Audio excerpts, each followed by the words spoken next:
Corona महामारी की अगली लहर की आशंका और दुनिया भर में ओमिक्रॉन के बढ़ते केस के बीच सोमवार को शेयर बाजार में भयंकर गिरावट दर्ज की गई है। आपको बता दें कि सेंसेक्स 1800 पॉइंट तक नीचे चला गया। खबर है कि महज कुछ घंटों में ही लोगों के 10 लाख करोड़ रुपए भी स्वाह हो गई।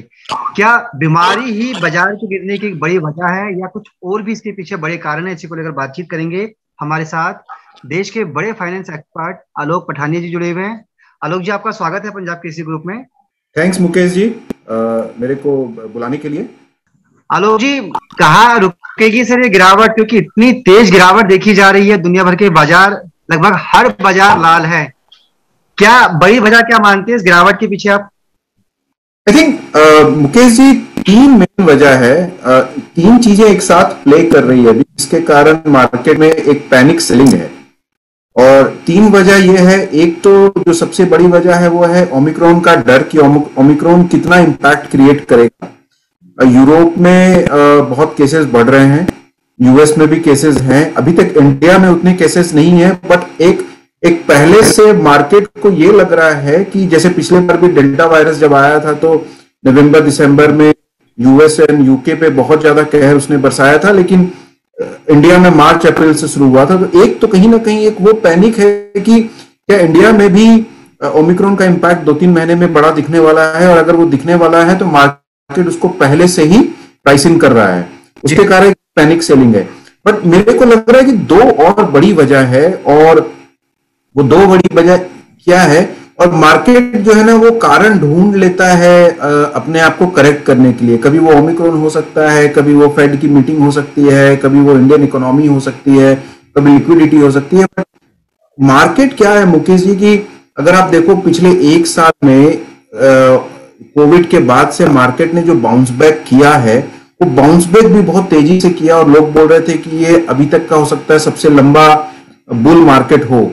तो मार्केट का एक करेक्शन ड्यू था, और करेक्शन होता क्या है कि इस तरह की जब मल्टीपल फैक्टर्स प्ले करते हैं तो बहुत बार करेक्शन बहुत डीप और बहुत वोलेटाइल होता है। मतलब इस तरह से होता है कि रिटेल इन्वेस्टर्स को निकलने का भी मौका नहीं मिलता है। तो आई थिंक जो सेकंड जो कारण है वो ये है कहीं ना कहीं कि मार्केट का वैल्यूएशन ज्यादा था बहुत से शेयर्स का, और उनका करेक्शन हो। और थर्ड जो कारण है वो ये है कि कहीं ना कहीं जो ग्लोबल प्ले है इन्फ्लेशन को लेके, और अभी जो ग्लोबल बैंक्स हैं, ग्लोबल सेंट्रल बैंक्स है या फेड है, वो दो चीज में फंस गया है। क्या वो लिक्विडिटी को रोक कंट्रोल करे, क्या वो टेपरिंग करे बॉन्ड बाइंग को, या क्योंकि अगर वो नहीं कर रहा है तो इन्फ्लेशन बढ़ रहा है। तो कहीं ना कहीं ये भी डर है। बैंक ऑफ यूरोप ने बोली दिया है कि हम ये करेंगे। तो कहीं ना कहीं ये तीनों फैक्टर एक साथ प्ले कर रहे हैं, और तीनों फैक्टर प्ले करने के कारण इतनी सडन फॉल है। और ये फ्री फॉल, आज तो ये फ्री फॉल लग रही है, सुबह से जो हो रहा है वो फ्री फॉल है। और वो बट मेरा ये मानना है मुकेश जी कि ये मार्केट विल बाउंस बैक। जी, आपको लगता है कि बहुत ज्यादा करेक्शन नहीं होगी, कहीं ना कहीं बैक मारेगा बाजार? आपने फेड की बात कही, फेड की बैठक थी, दुनिया भर की उम्मीदें थी कि बैठक के बाद ब्याज दरें बढ़ाने की घोषणा होगी जिससे बाजार ऊपर की तरफ जाएगा। वो घोषणाएं नहीं हुई। एफआईज लगातार बिकवाली कर रहे हैं। यूरोपियन कंट्रीज में क्रिसमस की छुट्टियां हैं, न्यू ईयर की छुट्टियां हैं। क्या ये भी एक साइड वेज वजह है जिससे आपको लगता है कि बाजार अभी और करेक्शन कर सकता है, या जितनी करेक्शन करनी थी वो करेक्शन कर लिया बाजार ने? देखिए, मेरा खुद का एक पर्सनल व्यू था, 16,500 के नीचे मार्केट नहीं जाना चाहिए, मेरा ऐसा व्यू था। और 16,500 के नीचे आज जाके वापस रिकवर मारा है। हो सकता है 16,500 के ऊपर ही क्लोज करे मार्केट, हम ये एक्सपेक्ट कर रहे हैं। मुझे नहीं लगता है कि यहां से बहुत ज्यादा और करेक्शन दिख रहा है, अनलेस एंड अनटिल ओमिक्रॉन में कुछ 1-2 दिन में कुछ बड़ा ऐसी कोई न्यूज आ जाए, या ऐसी कोई फेड की आ जाए मुझे। और क्योंकि जितना करेक्शन होना था 18,400-500 से लेके आप देखो मोरलेस 2,000 पॉइंट का करेक्शन हो गया है।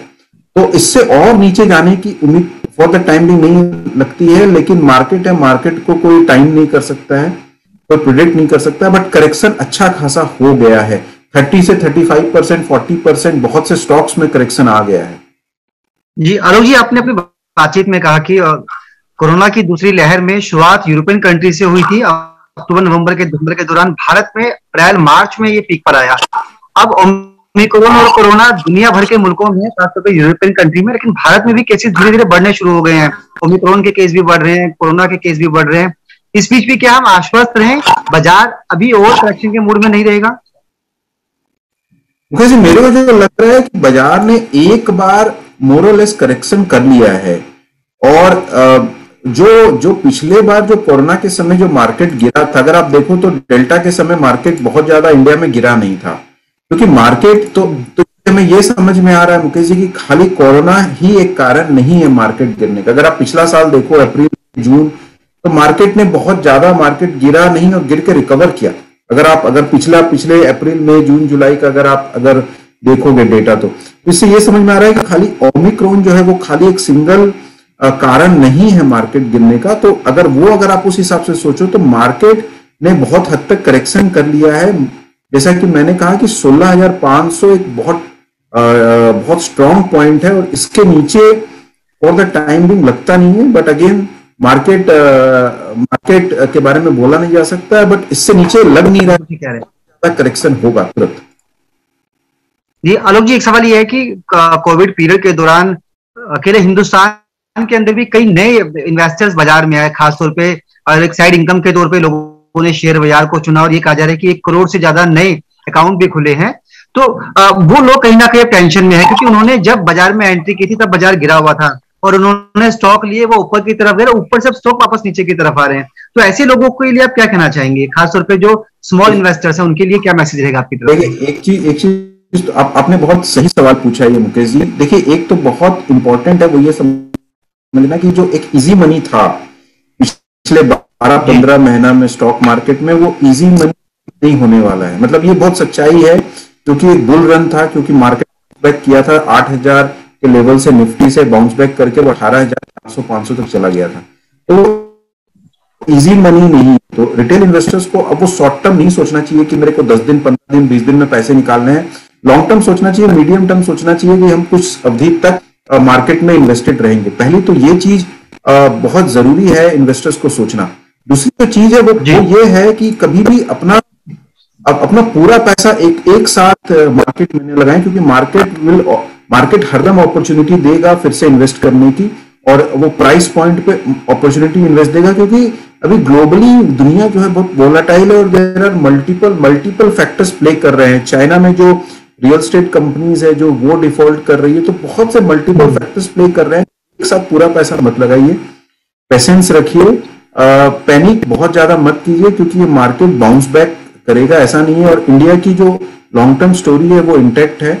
और आप ये क्या होता है कि मार्केट क्या होता है कि ऑन दैट पर्टिकुलर डे, वो पर्टिकुलर डे में वो सेंटिमेंट के बेसिस पे काम करता है। बट अगर पूरे पीरियड में देखो, अब अगर आप मार्च तक देखो तो आपको पता चलेगा कि मार्केट विल अगेन रिकवर।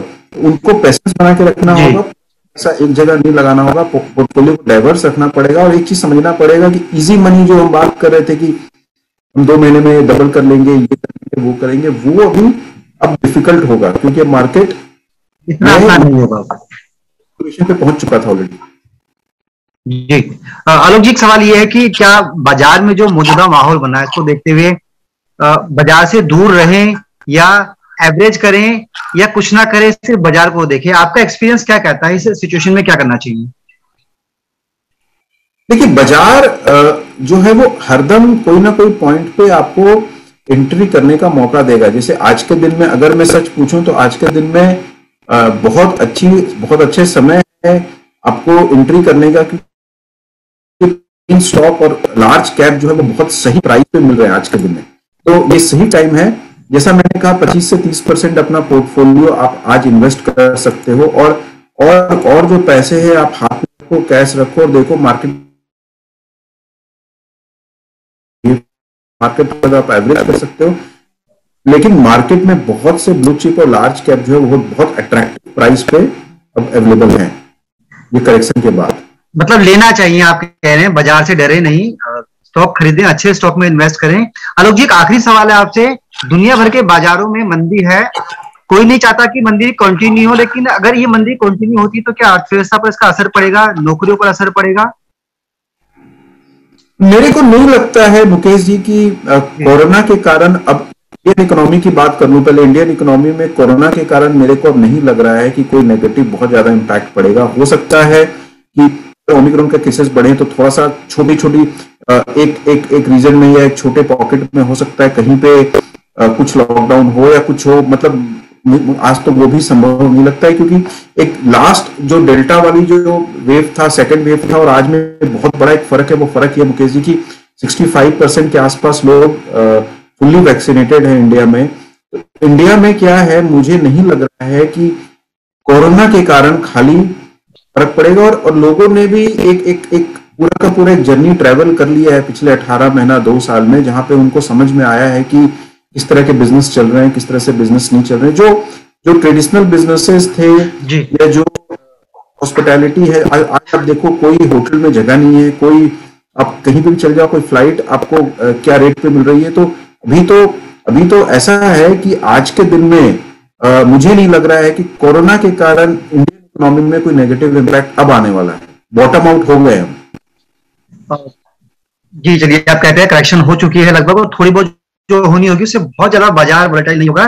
4 महीने के निचले स्तर पर आ चुका है निफ्टी, बैंक निफ्टी, तमाम स्टॉक लाल इंडेक्स में है। हालांकि शेयर मार्केट से जुड़े हुए फाइनेंस एक्सपर्ट्स को उम्मीद है कि बाजार बहुत ज्यादा डाउन नहीं जाएगा, तो ऐसे में घबराए नहीं, अपनी पूंजी का सही इस्तेमाल करें और पेशेंस रखिए।